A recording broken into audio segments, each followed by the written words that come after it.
Poštovani gledalci, dobrodošli u N1 intervju.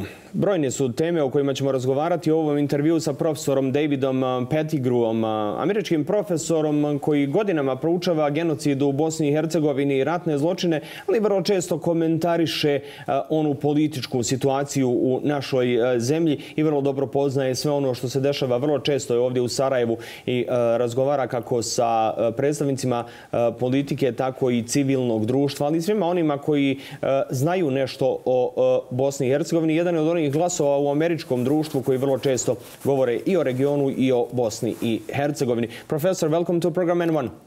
Thank you. It's good to be here. Let me start this conversation with the recent situation here in Bosnia and Herzegovina.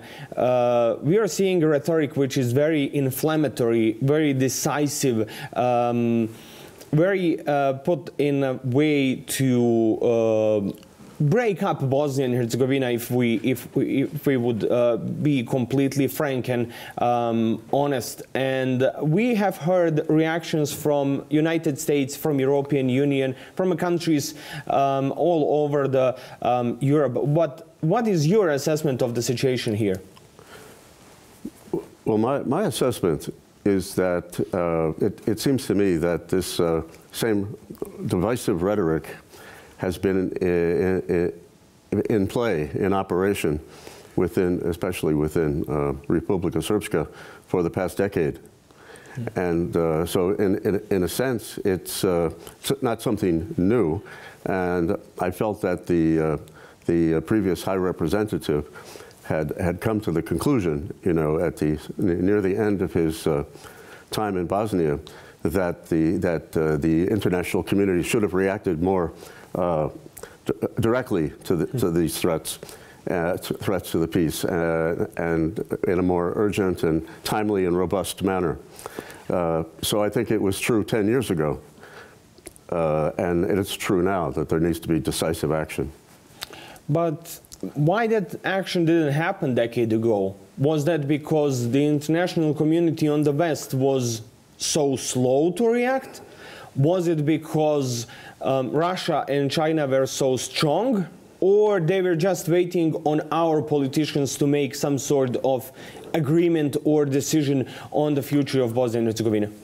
Well, as I recall, the rationale at the time that was coming, I think primarily from the European Union, is that they wanted to give Bosnia a chance to solve its own problems. And that seemed to me already unrealistic because of the structure of Dayton and the ability of any group to declare, you know, that something was endangering its vital interests, and to veto efforts towards unification, collaboration, and a multicultural, unified Bosnia in the future. So I think that it's a combination of things, but primarily it was this emphasis. It was almost like a theological principle from the EU that Bosnia should solve its own problems. And again, that was the approach that there would be local domestic actors would solve the problems rather than people intervening from the EU or from the US. But what we are seeing now, when we are mentioning OHR and Mr. Schmidt, is that Russia and China have prevented him to address the United Nations Security Council. We are seeing that Mr. Dodik hasn't met with him, but Mr. Schmidt is meeting with the leaders of the United States, Canada, United Kingdom, Germany, all over Europe. Can this situation with Mr. Schmidt be resolved, and can he have support of the international community to prevent further sliding of the Bosnia and Herzegovina towards potential conflict? Because he says that there is potential for conflict, but not the military conflict in Bosnia and Herzegovina. Well, I think you're pointing to a new element that's you mentioned earlier. It's been emerging since around 2006 with the, if I understand the question, with the emergence of the new role that Moscow is playing in Bosnia. So this was this sort of latest maneuver of Russia in collaboration with China to block Schmidt from appearing at the UN Security Council was, again, just the most recent development of Russia's efforts to undermine, I would say, Bosnia's progress towards Euro-Atlantic integration. When it comes to Mr. Dodik, do you believe that he will make that decisive step towards the secession of Bosnia and Herzegovina, or is this just another of his, let's say, test balloons to see how the international community will react on a situation here? Yeah, that's a very good question. It seems to me that we have to assume that he's serious and react accordingly. And I think in terms of the current situation, it's important not, in a sense, not to appease the secessionist goals of Republika Srpska, because in a real sense, they're the accomplishment of the genocidal goals on which Republika Srpska was founded in 1992. So it declared itself an ethnically homogeneous entity at the time and proceeded to carry out its goal of ethnic homogeneity through violent acts that have been judged to be genocide. And several IC2I judgments have indicated that its plan was to remove all non-Serbs from its territory. And so I think that the international community needs to respond decisively, whatever we think, if it's a trial balloon or a real objective, because this objective to achieve secession is an effort to achieve the original genocidal goals of Republika Srpska, which should be unacceptable. Now, when we are talking about international community, we have European Union, which has a commissioner for enlargement, Oliver Varhelyi, the Hungarian member of the cabinet of Ursula von der Leyen. He is not present here. We are not seeing decisive action from Brussels. How damaging that could be for the international community if they don't have all the head power here to deal with the issues which we have? It would seem to me that the European Union met recently with leaders of the main parties in Bosnia, and I would reflect on that meeting in the same way I was referring to the founding goals of Republika Srpska in terms of the sense that it's important not to appease that process. And I think that what we forget is that I think it's often overlooked in the recent discussions, is that Bosnia was a victim of international aggression. This has been determined by international judgments, by historical fact, from both Serbia and Croatia. And it seems that the efforts to negotiate in a certain sense with leaders of the Bosnian Serb parties, really the nationalist parties, and the nationalist Bosnian Croatian party, looks like an effort to appease those nationalist goals, which are linked to the international aggression that Bosnia suffered in between 1992 and 1995. And there again, I think it's of crucial importance not to appease those goals, which I'd like to think back to your question about Russia, is that it shouldn't escape our attention that Russia has been supporting both of these parties, the nationalist Serb parties, and there I mean parties in terms of political parties, but also in terms of ideas, you know, in terms of their efforts to undermine Bosnia and to undermine its sovereignty and territorial integrity. How much responsibility lies on the back of the Bosniak parties and Croatian parties for what is happening in the Federation of Bosnia and Herzegovina? Because we see that the government of a federation is not formed since the last elections. This government is in a so-called caretaker term, and the elections are next year. And how much this entire situation is related to the general elections next year?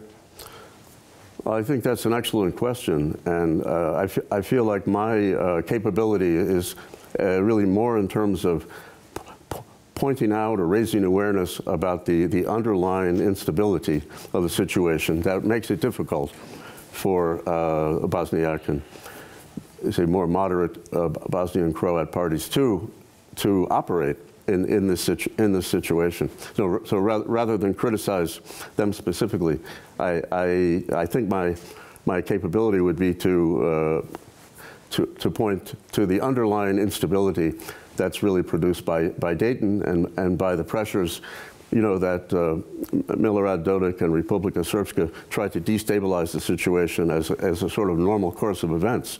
So we're always in a crisis mode, which makes normal functioning difficult. Now, the other element here is the role of the United States.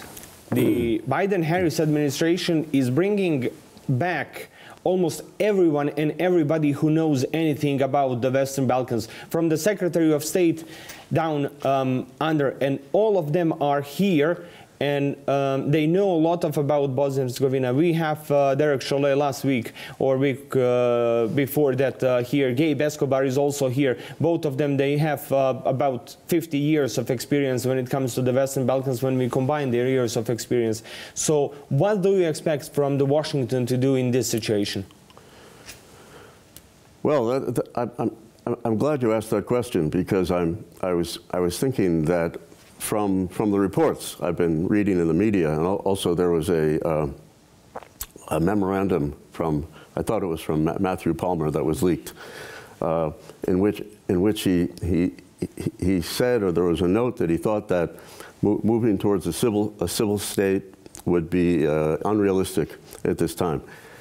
So what I'm trying to say is that it seems to me that Washington is, if we can call it that, Washington is coming at this problem in terms of a way of looking at the Balkans, or with a perspective from the 90s, which was incorrect then, and I think it's incorrect now. And that is that there's something fixed in place, some sort of ethnic divisions that are intractable.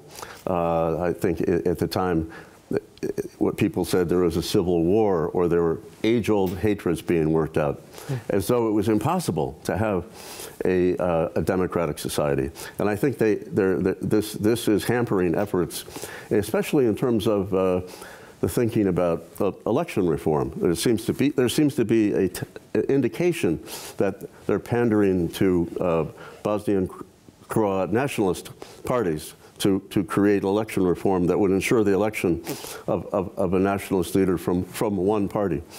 And I think that, again, is coming from a wrong perspective and pandering to nationalist interests that were backed by international aggression and joint criminal enterprise that's been identified. So I think I'm answering the question. That I've been trying with a group in the United States called Working Group for Bosnia and Herzegovina, which is a loose-knit consortium of friends of Bosnia and members of the diaspora, to try to raise awareness in Washington on certain policy issues. And this is one of the most important issues. We wrote a letter to President Biden about, and to try to emphasize the need to help Bosnia move in the direction of reform, constitutional reform, election reform, that would facilitate transition from the constitutive peoples imposed by Dayton to a civil society in which citizens have equal rights and equal dignity. In other words, a democracy. Not a special democracy, something special for Bosnia, but a simple, liberal, modern democracy that would be not necessarily an American democracy, a parliamentary democracy, perhaps. But I think that's my sense, that they're working with a paradigm that may be 50 years old, that needs to be revised. In light of that, what you're saying about 1990s, Christopher Hill, very well-known ambassador and a politician and diplomat, is coming to be ambassador to Belgrade. We don't know who's going to be ambassador to Croatia, but how much influence U.S. administration can have on Belgrade and Zagreb to back them off from Bosnia and Herzegovina? Yes. This is another question about the crucial role that Serbia plays in the situation. And that's something that I noticed from Mr. Escobar's statements, also to Congress in a hearing, which I think took place at the end of October. Yes. Is that there's a real sense of reliance on Serbia to be a positive, force in what's going on in the region, and I can't say that I'm optimistic about that. When I was reading about President Vucic's statement at a gathering in Budapest, a demographic summit in Budapest, when he complained that climate change and the rule of law were being wielded as a kind of jihad against members who disagree. And I thought that was an unfortunate slip of the tongue, if you will, a kind of, which struck me as borderline hate speech. At the same meeting, Mr. Dodik lamented the fact that so many immigrants are coming, as he said, from the Middle East. Again, between the two of them, seem to be raising this kind of specter of Islamophobia. And immediately I thought that this was the same kind of rhetoric that has inspired nationalist anti-Muslim violence, anti-immigrant violence in Norway and in New Zealand. And I think it should have been more roundly condemned by the international community. I didn't hear any response, and the silence was troubling. You have mentioned a loose group of people with whom you are working about Bosnia and Herzegovina in Washington, but the issue of lobbying is very important, because we know that the Republika Srpska and Mr. Dodik are investing heavily, as well as Serbia, in lobbying and promotion and contacts inside the United States. How much Bosnia is doing, and how much willingness is there when it comes to the leaders of the federation, but also of the civic society, to lobby and to have contacts in Washington with the people who are making decisions and who can influence not only the White House but also the Capitol Hill?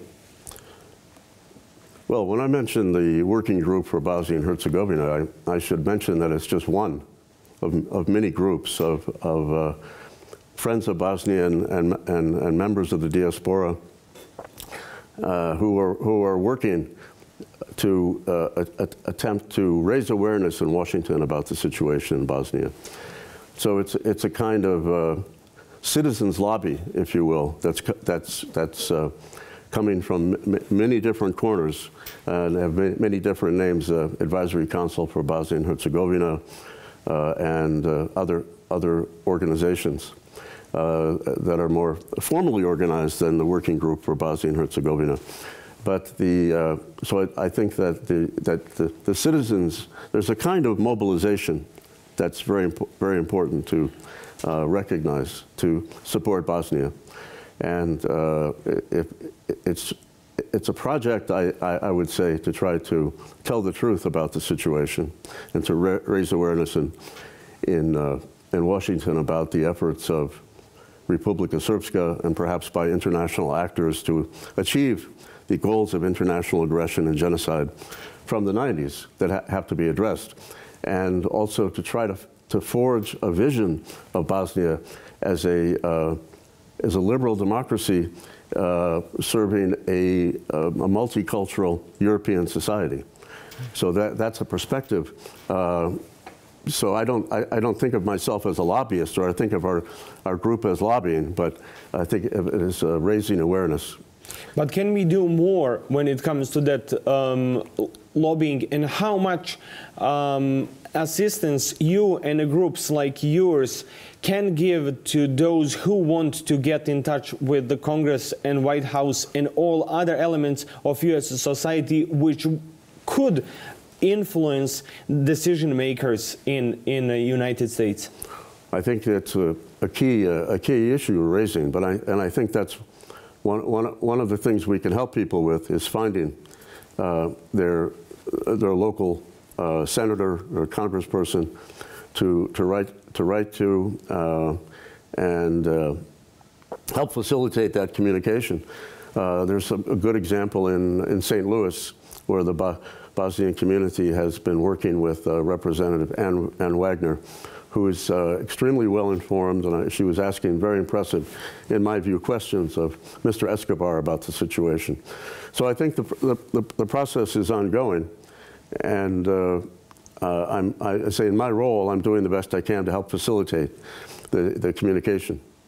Another element here is United Kingdom. We know that they have a very strong organization called Remembering Srebrenica. We also see strong reaction from the House of Commons, which had one discussion on Bosnia and Herzegovina, so-called urgent question on a situation. Another one is coming in upcoming weeks. How much effective can be if the Bosnian community or people with the voice about Bosnia and Herzegovina have a voice in London and Washington now when London is not anymore bound by the European Union rules and European Union joint diplomacy?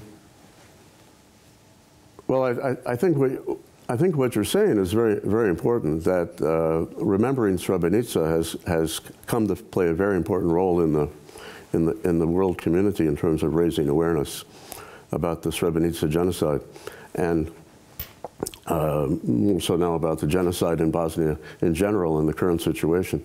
So for me, it's another example of this kind of global mobilization on behalf of Bosnia, and also with groups across the United States that are partnering with Remembering Srebrenica, a Bosnian American Genocide Institute, Bosnian American Genocide Institute in Chicago, partnering with Remembering Srebrenica, also the Illinois Holocaust Museum, to do programming to raise awareness, and trying to work as much as possible with the Srebrenica Memorial Center. It needs our support at this time. So I think that this is for me, this is an important part of the mobilization. And for the end of this interview, do you believe that if something happens decisive here in Bosnia and Herzegovina, that we will see sanctions as the answer of the international community, or they will just let it be and try to find a way to deal with this issue on the next elections through the political game, rather than with the forceful reaction against Republika Srpska, but also other political leaders in Bosnia and Herzegovina who are undermining the Dayton Peace Agreement? I think there needs to be a multi-layered response to the situation, and I believe it's in progress. I haven't had the impression that sanctions are just a possibility. I think they're in the progress of being imposed, and I think that there's a lot of emphasis from the international community to encourage the reinforcement of the EUR4 contingent, and also for NATO to do contingency planning. But I also think it's a good time for the High Representative to try to think about initiatives that would look towards the future in terms of continuing to restore trust in the rule of law, to establish protected national memorial sites at the former sites of concentration camps where this has been prohibited in Republika Srpska, and also to remove memorials glorifying convicted war criminals, which are, from my understanding, currently illegal under under the amendment to the criminal code from the decision of High Representative Insko. So, for example, the mural for Ratko Mladic at the entrance of Kalinovic should be removed. But for me, this would be part of an orchestrated response to what's happening in Republika Srpska, to have both the contingency planning on the part of NATO, the applications of sanctions, but also a kind of strategic planning for the future, and a strategic vision for the future that includes progress towards membership in EU, membership in NATO, and constitutional reform, to move from a country of constituent peoples to a country of citizens with equal rights and dignity as part of a liberal, modern democracy. Professor, thank you so very much for this interview. Thank you. Poštovani gledalci, bio je razgovor sa profesorom Davidom Pettigrewom. Čuli ste, razgovarali smo o svem onome što se trenutno dešava u Bosni i Hercegovini, ali i pogledu na Bosnu i Hercegovinu iz Washingtona. Vidjet ćemo čime će ovo rezultirati u narednim sedmicama i mjesecima. Hvala vam na pažnji i ostanite uz program N1. Doviđenja.